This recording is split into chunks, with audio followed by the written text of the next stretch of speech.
Hey guys, this is 8.4 Protecting Yourself from Financial Crime. Today, we're going to be talking about different types of identity theft and phishing and how to avoid it. So, first things first,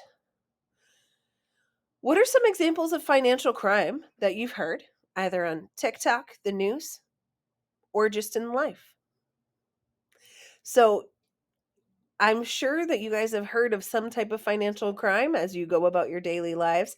We're going to be talking about some specific examples today. So, first thing first, let's talk about identity theft. So, the broad term for identity theft is when someone gets your name, address, and social security number and does different things with it. Okay? So, we're going to take a look at different types. First thing, one thing I want to mention is that 1 in 50 minors are victims of identity theft. This is a big change because it used to be the older generation that were more victims of identity theft, but now it's a younger generation because you all tend to be more online and it's easier to get your information. And they've said about 1 in 5 people have lost money due to theft, and on average, it's about $1,000 per person.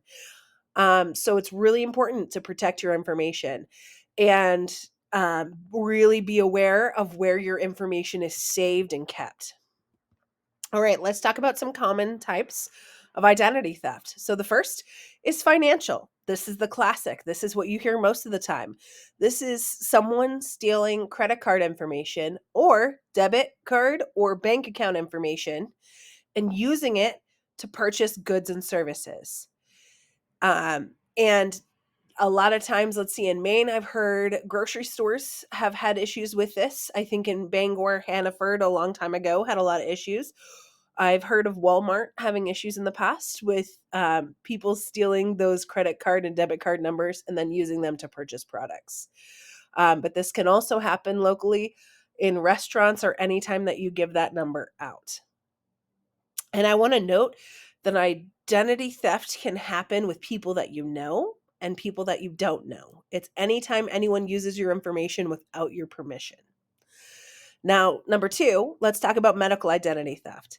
This is a little weird. So, this is when people use your social security number and your name and either get medical services or prescription drugs with your information. So sometimes that's because they don't have the money to pay for medical services, or they don't have insurance, or for various other reasons. The third is to cover up criminal activity. And so normally people that are victims of this will be have a arrest out for their warrant and not know why. And um and it only kind of comes up when you are involved with the police. All right, fourth, we have synthetic identity theft. This is when someone fills out applications for credit cards. You get a free credit card in the mail, they take it, or they use your social security number and credit information to apply for loans. And so basically, they're creating a new identity from your information. And last but not least, we have child identity theft. And I've touched on this before. This is when someone uses your information without your permission to get loans, credit cards, etc. And if they don't, it's illegal for them to just do it and not ask you. Okay. Even if it's family, technically they're required to ask you before they do it because if they don't pay your loans back, it can negatively affect you. All right, so let's talk about some warning signs here. So things to keep in mind. You want to make sure that you kind of keep an eye on these signs. So if you look at your debit card or credit card, if you have unexplainable charges, there might be an issue there. Okay, so you want to follow up on those. That's also why you want to check your statement frequently for both your debit card and your credit card and your bank account for that matter. That's why online banking's wonderful. Also, um, when you have a credit score, look at your credit history report once in a while because you'll be able to see if anyone's run credit reports for you that you didn't ask for, and also see if there are any new cards that are not in your name. Okay. Make sure you check your credit reports once a year to see if there's any weird charges. And Look for collection notices. If you have a collection notice, meaning you haven't paid a bill that you didn't know about, it could be identity theft. All right, couple other things. How do you know if you're a victim of identity theft? So if you receive fraud alerts from your bank, if you have missing bills, if you have charges that you've never heard of before, if you are turned down from a loan for any reason, and if you get numerous amount of phone calls from debt collectors with your name attached. Okay? Because sometimes that's another type. Some people fish saying that they're debt collectors, but they won't say your name if that's the case. So you want to keep that in mind as well.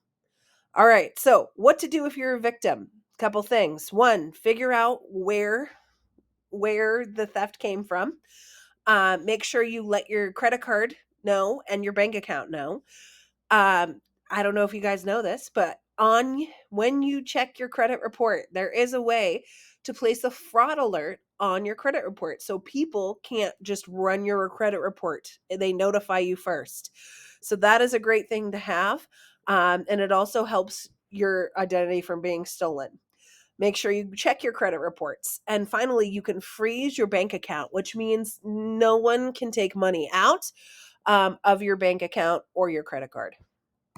All right. And some things to think about before you, some just easy daily things you can do to avoid identity theft. Think before you click. Make sure you check your online accounts regularly. Delete your cache. Okay, that's not on here, but delete your cookies and tracking information. You can do it in your Internet Explorer easy. Um, Making sure that you verify a website security. So if you look at the top of a website, it says HTTPS. The S is security. That means it's secure. Okay. Make sure you keep your web browser up to date and don't click any pop-ups. Okay. So last but not least, I'll be quick.